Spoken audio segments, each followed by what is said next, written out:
हिंदू कट्टर, सिर्फ हिंदू। हाँ, क्योंकि मुस्लिम लीग ने डायरेक्ट एक्शन डे इसलिए अनाउंस किया था, उनको ये लगा कि अगर हिंदुओं को मार डालोगे, बहुत सारे हिंदुओं को एक साथ मारोगे, तो डर के मारे कलकत्ता दे देंगे पाकिस्तान को। लड़ाई कलकत्ता को लेकर थी।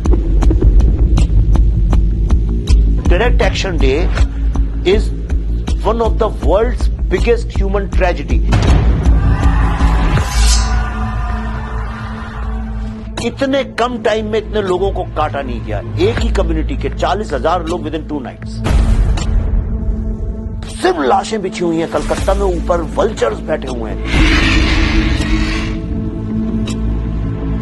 इन्होंने क्या किया, मुस्लिम लीग ने ये कॉन्ट्रैक्ट दे दिया अंडरवर्ल्ड और माफिया को। उनको 2 कॉन्ट्रैक्ट दिया। एक बोला कि डेमोग्राफी चेंज करो, कन्वर्ट कर करके मुस्लिम बनाओ। अगर टिल्ट हो गया, अगर पॉपुलेशन 30-40% हमारी आ गई, तो हम अंग्रेजों से मांग ही सकते हैं। अंडरवर्ल्ड ने काटा, माफिया के लोगों ने 40,000 हिंदुओं को काटा ओवरनाइट। औरतों को उनके ब्रेस्ट काट काट के ट्रकों में भर भर के, ट्रक खोलो, नेकेड हिंदू औरतें गिरती हुई। और उनका यह था कि इनका सिंदूर इंदूर सब मिटा दो पहले। तो बता रहा है कि बंदा जिसने खोला वो चल के गया, उसको एक औरत के यहाँ पे बिंदी दिखी और उसने जूते से उसको मिटा दिया। और इनको उठा के जहां पे चिकन और मटन बकरे लाते हैं ना, उनको निकाल निकाल के औरतों को लगाया, हुक्स नेकेड हिंदू औरतों को जलील कर। सिंबॉलिज्म। पटरियों की तरह लोगों की लाशें जलाई गई, क्योंकि लकड़ी नहीं थी, लोग नहीं थे जलाने वाले। एक जगह आग लगा दी, ठेले में ला के फेंक दिया। पूरा रिकॉर्डेड है, ब्रिटिश कमीशन ने, ब्रिटिश आर्मी की रिपोर्ट्स हैं। एक कसाई था जिसका नाम था गोपाल पाठा।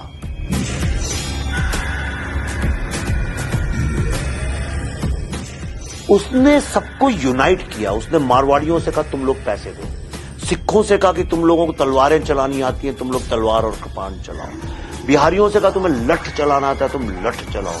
फिर इन्हें बोला हमें बम बनाना आता है, हम अपने बम, देसी बम को इस्तेमाल करते हैं।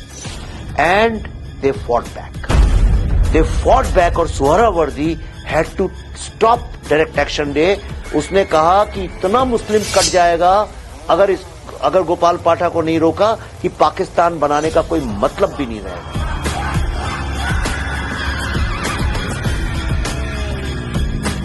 गांधी जी ने जब बोला आर्म सरेंडर करो, उसने गांधी जी के मुंह पे जाके बोल दिया कि अगर मेरा एक नाखून या मैंने एक छोटी कील का भी इस्तेमाल अगर हिंदू बहनों को की सुरक्षा के लिए यूज किया होगा, मैं वो भी तुम्हें सरेंडर नहीं करूंगा।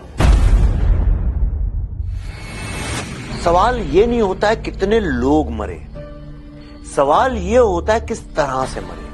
1000 साल भारत हिंदुओं का परसिक्यूशन हुआ है। पूरे वर्ल्ड की ह्यूमैनिटी की हिस्ट्री में सिर्फ एक ही सोसाइटी है जिसको 1000 साल तक गुलाम बना के रखा गया।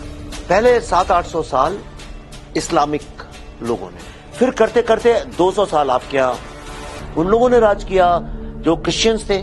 सब कहते हैं गंगा जमुना तहजीब। इतना फ्रॉड शब्द है गंगा जमुना तहजीब, ऐसी नाम की कोई चीज।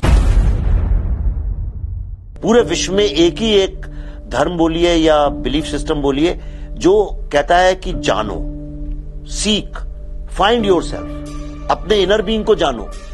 हम लोग सीकर्स हैं।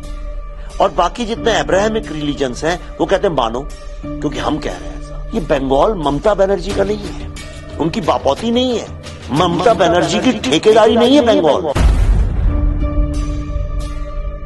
क्या कारण है कि बंगाल के जितने पढ़े लिखे लोग हैं अब सबसे पहले अपनी बेटी को बंगाल से बाहर भेजते हैं पढ़ने के लिए? यही सर्वे कर लीजिए कि भाई अगर तुम्हारे पास पैसा और तुम्हें अपना सेकंड होम बनाना हो तो वो कौन सी जगह है जहां तुम बनाना पसंद करो। आप देखिए, लोग इंडिया की हर स्टेट का नाम लेंगे, सिर्फ 2 स्टेट्स का नाम नहीं लेंगे, कश्मीर का और बंगाल का। कश्मीर का और बंगाल, कश्मीर का और बंगाल। मैं वो काम कर रहा हूं जो बाकियों को करना चाहिए और बाकी कर नहीं रहे। तो आजकल 2 पीआर और सोशल मीडिया एक साथ चलते हैं, एक सेल्फ प्रमोशन के लिए, एक किसी और के डिस्ट्रक्शन के लिए। आप इस फिल्म इंडस्ट्री का पार्ट बस तभी हैं जब आप स्टार बेस्ड फिल्म बनाते हैं। जिस दिन आपने स्टार बेस्ड फिल्म नहीं बनाई, आपका बॉलीवुड से कोई लेना देना नहीं। आपकी अपनी जिंदगी, अपनी लड़ाई लड़ो। कितने लोग बनाते हैं। बस मैं आपको ये प्रॉमिस कर सकता हूं कि if Kashmir files disturbed you, this film will destroy you.